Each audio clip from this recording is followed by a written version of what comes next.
dans le prochain épisode de Demain nous appartient. Tandis qu'Alex prend les choses en main, Maxime est déterminé à passer le concours de l'Institut. Attention, les paragraphes qui suivent contiennent des spoilers sur l'épisode de Demain nous appartient diffusé demain soir sur TF1. Si vous ne voulez rien savoir, ne lisez pas ce qui suit. Jeudi 29 octobre dans Demain nous appartient. Alex prend les choses en main alors que Clémentine, Ulysse et Sacha sont au plus mal. Ben continue de creuser. Quand Martin appelle pour prendre des nouvelles, l'adolescent l'informe de l'état de santé critique du groupe et supplie le policier de lui venir en aide. Après lui avoir dit qu'il s'en sortait très bien pour le moment, Martin promet de trouver une solution rapidement.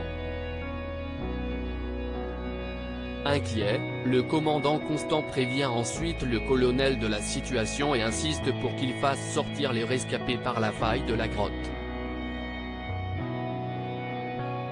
Malheureusement, le haut gradé s'y oppose formellement et évoque la dangerosité de l'opération avant d'interdire l'accès du site aux familles.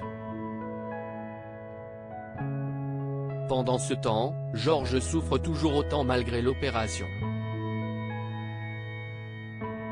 Comme il se demande si c'est normal, Victoire répond que sa douleur est réversible et le prie se reposer.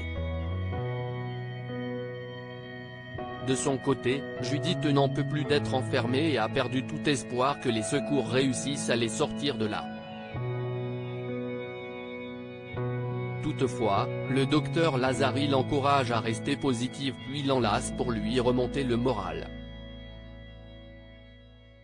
Non loin de là, Ben est aux petits soins pour son père et lui présente ses excuses pour tout le mal qu'il lui a fait.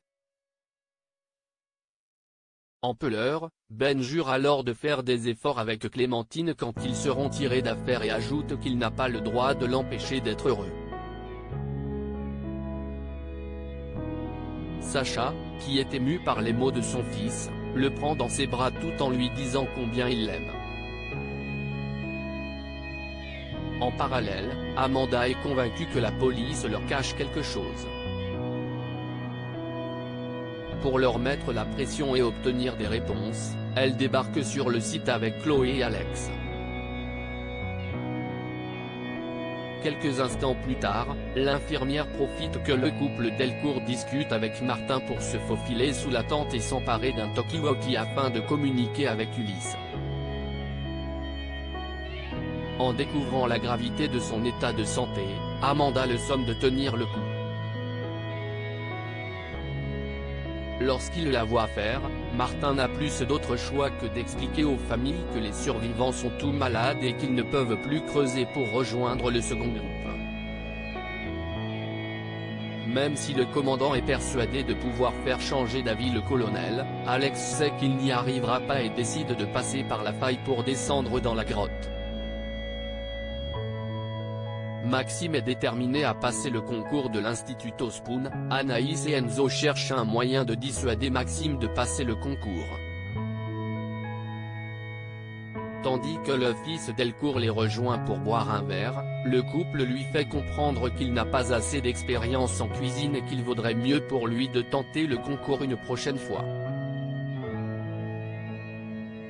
Malgré le discours décourageant de ses amis, Maxime rentre chez lui et prévient sa mère de son départ pour Calvière dans la soirée afin de préparer l'examen d'entrée à l'Institut Auguste Armand. Sûre de son succès, Chloé se réjouit pour lui et se dit très heureuse qu'il ait enfin trouvé sa voie. Maxime se rend ensuite au mât pour annoncer la bonne nouvelle à son père. Alex, qui est très fier de lui, lance qu'il croit fermement en sa réussite avant de le serrer contre lui. Dans le même temps, Enzo retrouve Noémie dans sa chambre d'hôtel et remarque qu'elle continue de prendre des antidépresseurs. La jeune assistante précise qu'elle traverse une mauvaise période mais garantit qu'elle n'a aucune intention de faire une bêtise. Enzo déclare alors qu'il sera toujours là pour elle puis Noémie avoue que de la voir dans sa vie lui fait bien avant de l'embrasser. Après avoir fait l'amour, il débarque à la paillote pour aider Anaïs à ranger. Tandis qu'elle se met au travail, Noémie voit apparaître une vision d'Amandine. Lorsque ses étudiants la surprennent en train de discuter dans le vide, la jeune femme prétend qu'elle ne parlait à personne.